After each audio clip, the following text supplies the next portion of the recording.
बिस्मिल्लाहिर्रहमानिर्रहीम। वेलकम नासर pigeon club. उम्मीद करता हूँ कि सब भाई खैरियत से होंगे। सब भाइयों को हमारी तरफ से अस्सलाम वालेकुम।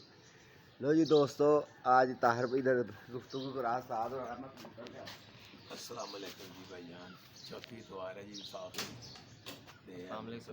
ताहिर का बेटा आ गया इंशाअल्लाह ताला। अल्लाह की रहमत नाल अल्लाह पाक सब दे पुत्र खैर नाल जान जी ते सारियां दे खैर नाल घर वापस आन ते हर जी ते खेड़े जी अल्लाह की रहमत नाल।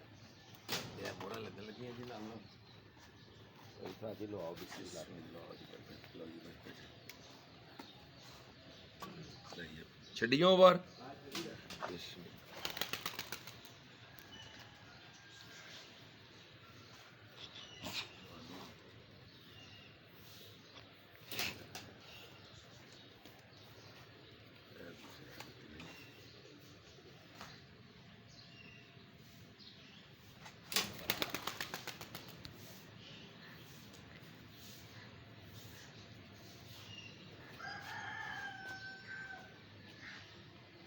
कि अन्नी पोट लैके उड़ जाते पानी मैं पोट इन्ना लैके उड़ जाते आहो नहीं मैं वैसे पूछ रहा अगे पिछे चपड़ी इन्होंने भी हूँ नहीं दिता ही पानी नहीं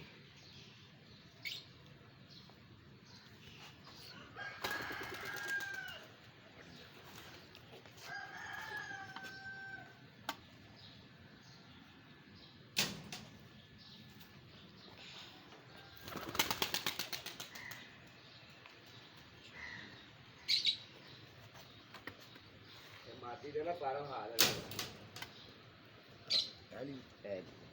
ये पानी ना वो देखी मैंने पहले इस बार भी होगी चीज़।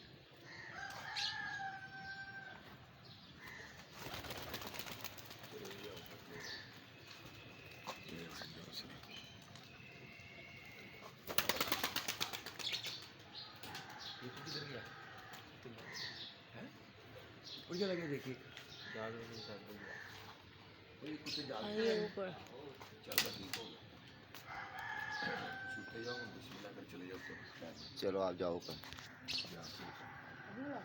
वो तू तो ऊपर जा यार बिस्मिल्लाह पढ़ छड़दा हाँ छड़ के अब फड़ो वीडियो बनाओ। अच्छा चलो जी बिस्मिल्लाहिर्रहमानिर्रहीम। ये देखो जी पल्ला बज गया जी भैया तू है मैंने पढ़ा के तू बना वीडियो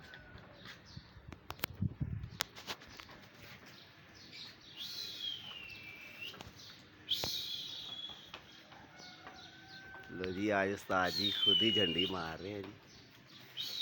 ये माशाल्लाह कबूतर उड़ गए हैं जी।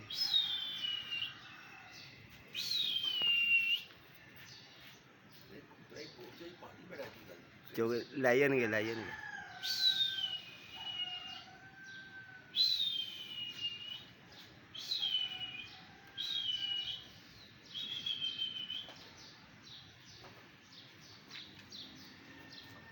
अहमद साहब उत्ते लगे थे जी।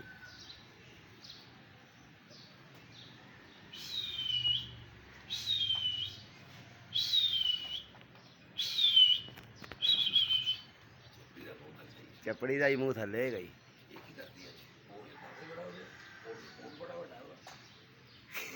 चले जाएगी लो जी 6 है जा रहे ने उत्ते।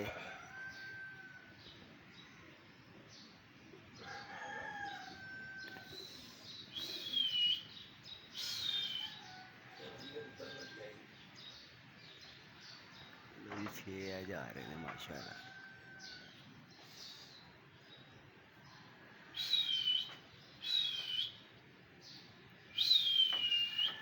माशाल्लाह जी 6 कबूतर है ने जी।